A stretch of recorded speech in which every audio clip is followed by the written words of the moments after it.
Hi, my name is Monte Tilgner with the Iowa High School Athletic Association. These are plays from week 7. And this first play here, we are going to talk about, first of all, initial keys. So we've got double, two receivers on both sides. So that would be our initial keys. And we miss a defensive hold, and we have a 15-yard personal foul face mask that occurs behind the line of scrimmage. So let's talk about that enforcement. First of all, here, with this wing back staying in, our line judge should be transitioning to the next receiver on his side, which would be that receiver. So we should have two officials who see that defensive hold. Now, remember, we can't throw our flag right away when we see that restriction. It's a two-step process. So the second step is our passer is still upright. He's not being tackled. He's not in the process of throwing the ball to a different receiver. If one of those things was the case, then we would not put a defensive hold flag on the ground because it did not meet the two-step process. In this case, we would. Second part is there's our face mask foul, and we have a 15-yard face mask foul. And remember, we got to get these enforcements correct. We've had some incorrect enforcements of fouls like this behind the line of scrimmage. 2 years ago, this was changed, and per rule 10.4.2D, the basic spot's the previous spot when we have a foul by A or B, and the run-related run ends behind the line of scrimmage. So we should go to the previous spot, which is a 38-yard line. And again, previous spot means ball position as well. So we would be 38, position 5, and that would end up resulting in a first down. Okay. So we would be going here. We'd be, oops, sorry, that's not the arrow I wanted. 38, 5, 10, 15 yards. Looks like we're just, oh, my bad, I did not go from the previous spot. Sorry. 5, 10, 15 yards, and that would penalty result in a first down. Okay. Next comment is, if we had both fouls, the D-hold and the face mask on the defense, we know we can only enforce one of these live ball fouls.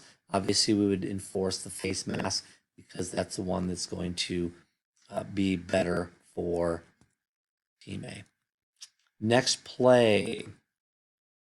This is a really interesting one. We've got a PSK foul. So let's discuss what is and is not PSK.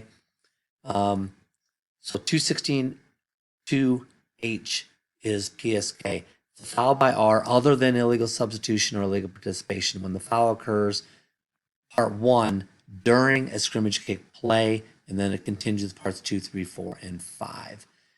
So what we're going to have here is we're going to have a hold called right here, and the official said that the hold occurred before the kick, and therefore they went previous spot enforcement. We need to understand that is not correct. It doesn't matter that the foul occurred before the kick, as long as it occurs during the kick play. So unless it has a special enforcement, like running into the kicker, roughing the kicker or holder, PSK, those, it will be PSK unless it's one of those or another foul that states it's enforcement in the penalty enforcement.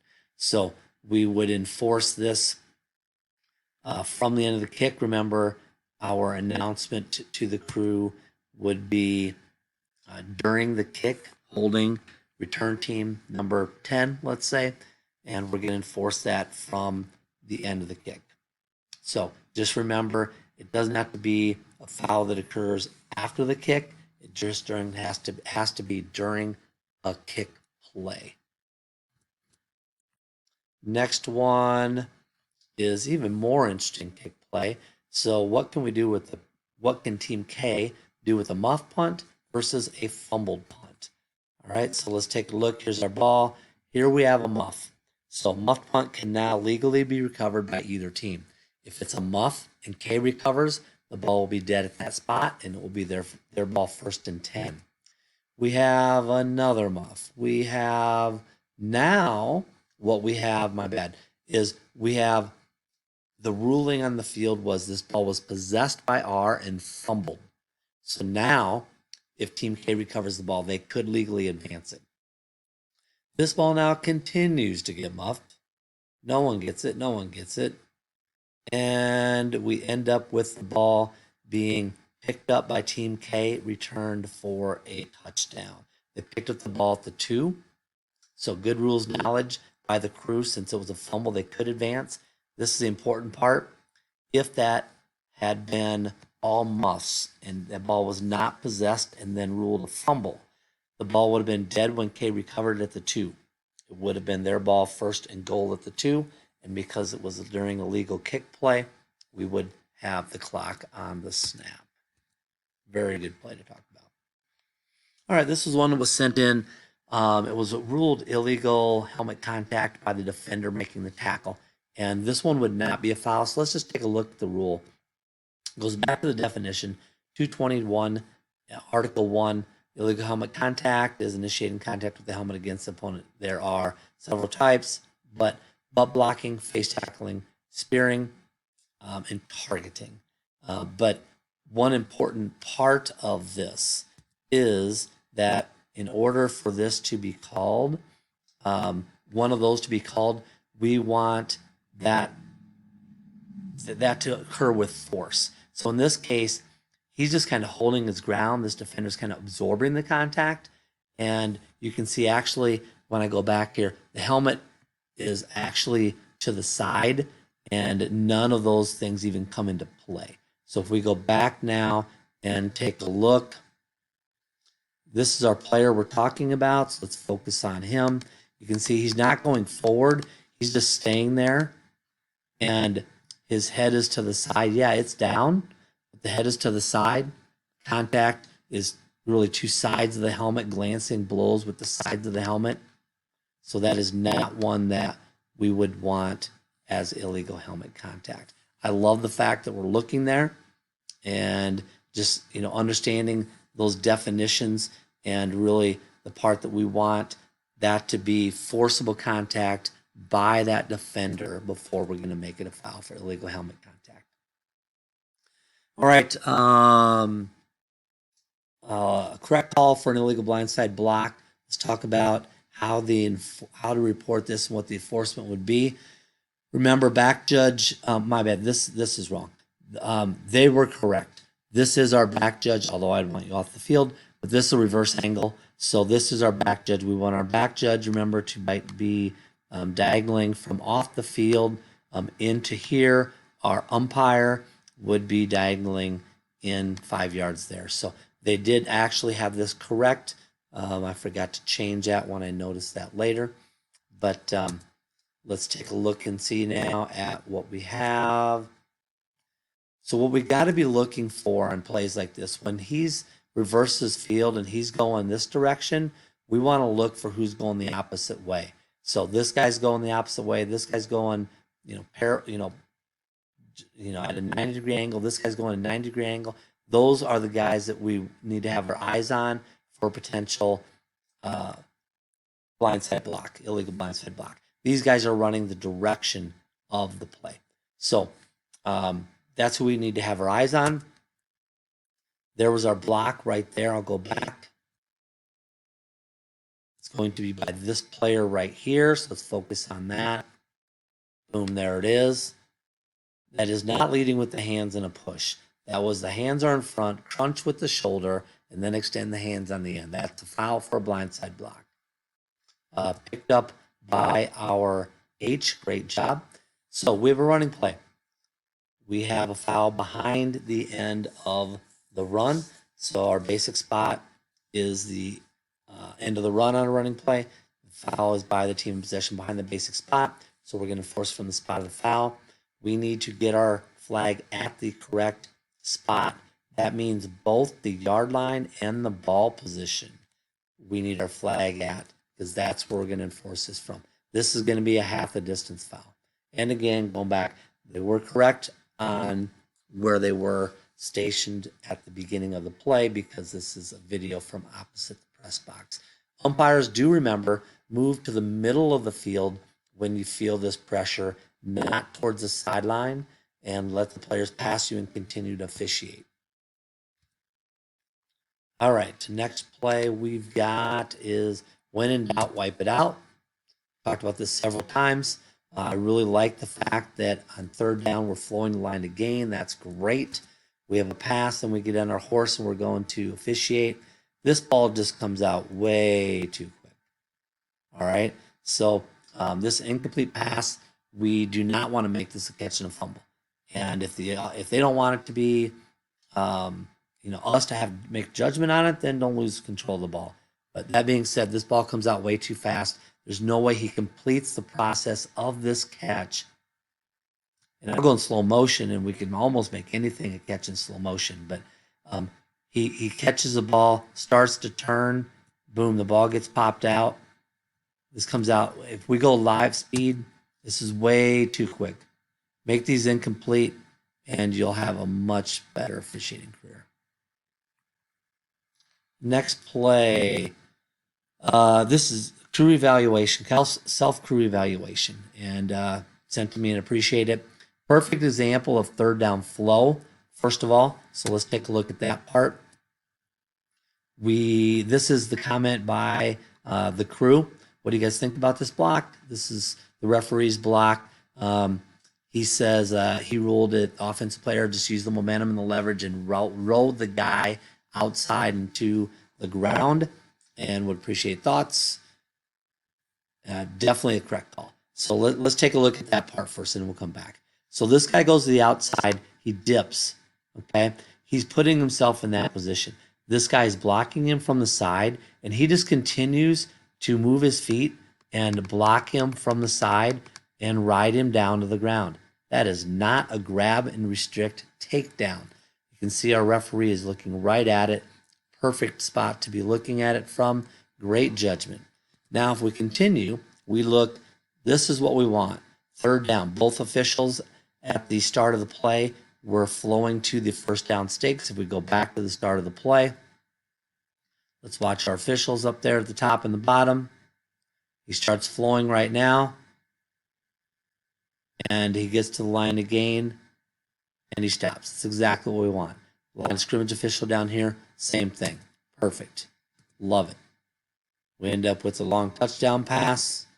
So excellent job by the crew mechanically and judgment-wise. Okay, this is another one that they found while doing some scouting. So sideline interference. We haven't had one on sideline interference, so great play to send in. Appreciate it. So we've got sideline interference. We run into a coach here, and we see the subsequent play. So we run into a coach. That there comes our flag. That's not a sideline warning. That's sideline interference. That is a 15-yard foul from the succeeding spot. So you can see our next play. I don't know what they did for the enforcement. I don't know if they might have just went with the warning. You run into the coach like that, that's not a warning. That's interference, and enforce it properly. Enforce from the succeeding spot should be 15 yards. In this case, since we had a touchback, it would be 20 going back to the 10. They still can move the ball laterally wherever they want to snap it from. So, good one on sideline interference. Next play. So we've had several of these on trying to get our intentional grounding, understand it better. This is one we would want called. Again, this is sent in by a crew. Appreciate it. And here's the comment. Comment is, should we have had intentional grounding? Doesn't reach the line of scrimmage. His arm wasn't going forward prior to the hit. Well, you answered all your questions right there, and the answer is yes. So it doesn't reach the line of scrimmage. His arm wasn't going forward before he was hit. Therefore, he does need to get that ball all the way to the line of scrimmage or have an eligible receiver in the area. We don't have either case. So that would be 5 yards from the spot of foul, and it is loss of down. I don't have that in here, sorry, and loss of down. Okay, another good one to talk about. We got to get better at our intentional groundings, understand those philosophies of when the contact occurs and what they need to do with the ball. All right. Another one sent in by crew asking about judgment. So a couple things here. The referee's like, I thought he lost his footing, and I agree with that judgment. Let's take a look here at that. Looks like this guy just slips, goes down, then he just takes him down, continues to drive him down. That's not a foul. The slip is what initially put him down. We are going to have roughing the passer. So this is going to be roughing the passer called. Is it enough? 100% it is. So if we take a look here, the ball's just getting past. This guy's 2.5 yards away. Ball's gone. We got 1 step. We got 2 steps. We got 3 steps. We know we don't really count steps, but he has time to let up on this hip, and he just takes that guy out. So that is a foul. Another point, this is not intentional grounding. The passer was outside the free blocking zone, and the pass crossed the line of scrimmage extended. So that would not be a foul for intentional grounding. Would be a foul for roughing the passer, and that would be 15 yards from the previous spot. And remember, that is one of our automatic first down fouls. So we're going to go from the 16 to the 26-31, position 5 with an incomplete pass. We'll start the next play on the snap. All right, illegal block below the waist by the defense. Why this is a foul and what is the enforcement. So you can see here, we're going to have this number 12, this defensive back is going to see this big pulling lineman come, and he's going to be like, nope, I can't take that guy on face-to-face, so I'm going to go low. Remember, we're not going to split hairs on this. If their intent is to go low, they're buying the flag, remember. He definitely intends to go low. So don't nitpick, oh, does he hit him at the waist or below the waist? If they're trying to go low, it's low, all right, unless it's in the stomach, obviously. But this is definitely one that we want called. It was flagged by our referee, and so we have a foul by the defense. We have a running play. That running play ended up for a 1 to maybe 2 yard gain. We know running play, the basic spot on a running play that ends beyond the line of scrimmage is the end of the run. We are going to tack on 15 yards from the 31 to the 21, 16-yard line, and we would be snapping the ball from position 1. And since we had a running play that ended up in bounds, we would be going on the ready for play. Next play. Correct call by the referee for offensive hold by a pulling guard. This guard pulls and gets to a linebacker about a yard downfield. This is my number one thing here is great call by our referee. I want our back judges to be all over this. Remember, we've talked about this. Back judges on runs between the tackles, you are to find the first person that releases out to a linebacker. That's the second level block. All right, that's what you should be focusing on as a back judge during this play. So let's take a look. Boom, there he goes. So let's watch our pulling guard. Slow motion here. Go step by step. This is what you call hook, restrict, takedown, right at the point of attack. All right, that is against our linebacker. Our middle linebacker is this one that gets taken down. That's why our back judge should be all over this. All right, I like the position of our back judge. If it's a running team and they're snapping the ball in the 20, if you want to be on the goal line, that's fine. If you want to be 5 yards in the end zone, that's fine too. Once you read run, you should now be stepping up to the goal line, and as you do so, to stay away from the play a little bit, just diagonal up over here instead of coming straight forward where you're going to be in the middle of action possibly. But great pickup by our referee.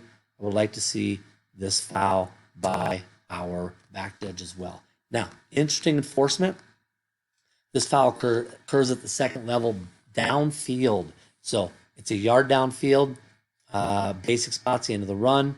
This is a foul that was a hold that occurred beyond the line of scrimmage. Therefore, this would be a spot foul. So our previous spot was the 21. The foul occurred, it looks like, at the 2019. But anyway, that's going to be enforced from the spot of the foul. Flag looks pretty good. Maybe move it forward, to the 20-yard line. But great work. All right, those are our plays for this week. Thanks for all the officials and coaches that sent plays in. We're ramping up into playoffs, so we're going to get a training video out for 7-man mechanics for our crews that are going to work the semifinals and finals. That will be training video will probably be coming out on this coming Monday, so be on the lookout for that, and there will be more training to come. So have a great week, and we will talk to you again next week.